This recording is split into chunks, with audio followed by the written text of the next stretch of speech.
আসসালামু আলাইকুম ওয়া রাহমাতুল্লাহি ওয়া বারাকাতুহু। বেহেশতের দ্বিতীয় খণ্ডের মাসআলাটি হলো জুমার নামাজ সহিহ হইবার শর্তসমূহ।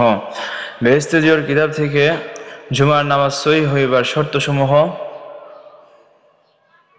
শোনানোর চেষ্টা করব ইনশাআল্লাহ। ওয়া মা তাওফীক ইল্লা বিল্লাহ। 1 নম্বর, শহর হওয়া, অর্থাৎ বড় শহর বা ছোট শহর বা ছোট শহর তুল্য গ্রাম হওয়া।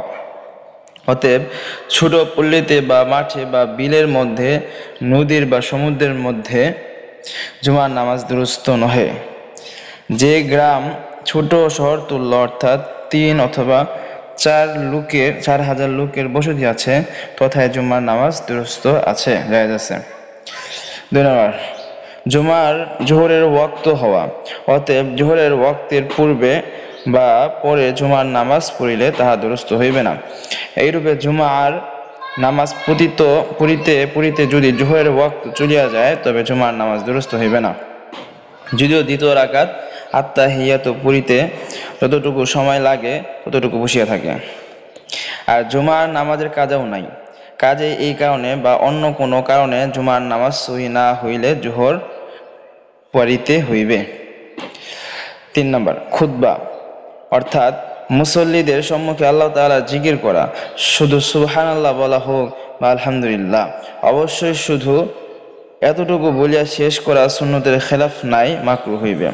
4 নম্বর, নামাজের পূর্বে খুতবা পড়া, নামাজের পূর্বে খুতবা না পড়িয়া পরে পড়িলে জুমার নামাজ দুরূস্ত হইবে না, জায়েজ হইবে না।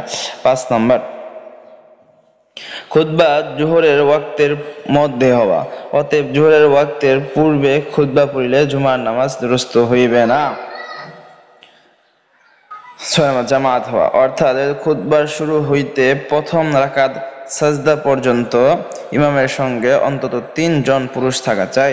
যদিও খুতবায় যে 3 জন উপস্থিত ছিল চলিয়া যায় এবং অন্য 3 জন নামাজে শামিল হয়, কিন্তু শর্ত এই যে লোক 3 জন ইমামতের যোগ্য হওয়া চাই। সুতরাং শুধু স্ত্রী লোক বা নাবালেগ ছেলে মুক্তাদি হইলে জুমার নামাজ দুরূস্ত হইবে না।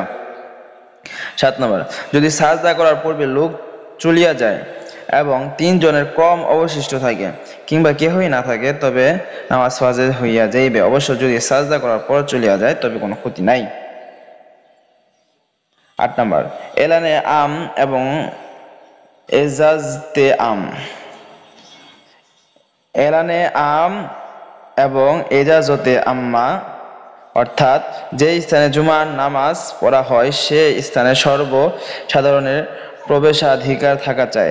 সুতরাং যদি কোনো স্থানে গুপ্তভাবে নামাজ পড়া হয়, সেখানে সাধারণ প্রবেশের অনুমতি নাই বা মসজিদের দরজা বন্ধ করিয়া জুমার নামাজ পড়ে, জুমার নামাজ দুরূস্ত হইবে না।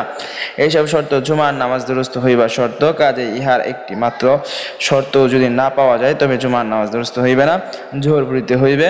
যে স্থানে নিষিদ্ধ রূপে জানা যায় যে জুমার নামাজ দুরূস্ত নহে, সেখানে জোহর পড়াই ফরজ। যেখানে জুমার নফল মাত্র এবং নফল ধুমধামের সহিত জামাত করিয়া পড়া মাকরুহ, সুতরাং এমন অবস্থায় জুমার নামাজ পড়া মাকরুহ। আল্লাহ তাআলা আমাদের এই মাসালা সম্পর্কে ভালোভাবে বোঝার তৌফিক দান করুক এবং এই মাসালাগুলোর উপর আমল করার তৌফিক দান করুক। আখির দাওয়ানা আলহামদুলিল্লাহি রাব্বিল আলামিন। আসসালামু আলাইকুম ওয়া রাহমাতুল্লাহি ওয়া বারাকাতুহু।